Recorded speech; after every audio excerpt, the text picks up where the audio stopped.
بسم اللہ الرحمن الرحیم۔ السلام علیکم۔ آج کا جو میرا واقعہ ہے وہ ہے ایک کافرہ عورت کا واقعہ، ایک کافرہ کا مکان۔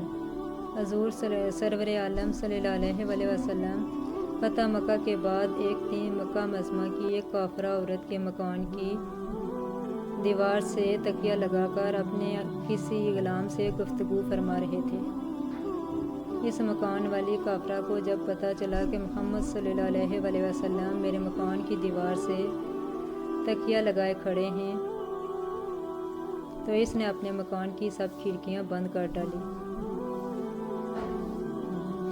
تاکہ حضور صلی اللہ علیہ وآلہ وسلم کی آواز نہ سن پائے۔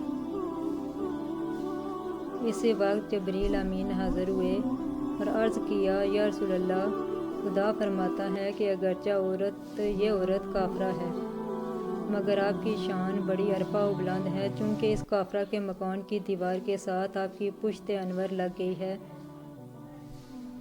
اس لیے میں نہیں چاہتا کہ یہ مکان والی اب جہنم میں جلے۔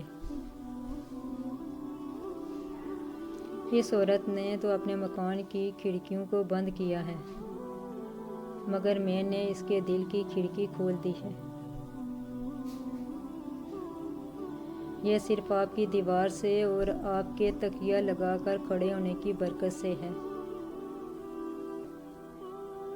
وہ عورت بے چین ہو کر گھر سے نکلی اور حضور صلی اللہ علیہ وآلہ وسلم کے قدموں پر گر گئی اور سچے دل سے پکار اٹھی، اشہد ان لا الہ الا اللہ و اشہد انک رسول اللہ۔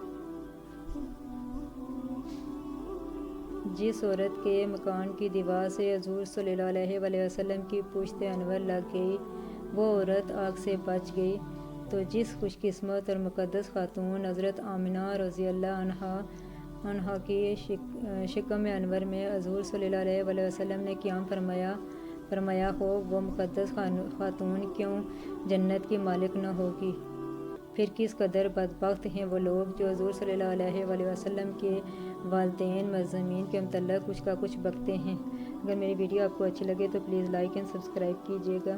میرے چینل پر آپ کو روز اسی طرح سبق آموز کہانیاں ملتی رہیں گی جس سے آپ کی نالج میں اضافہ ہوگا۔ اللہ حافظ۔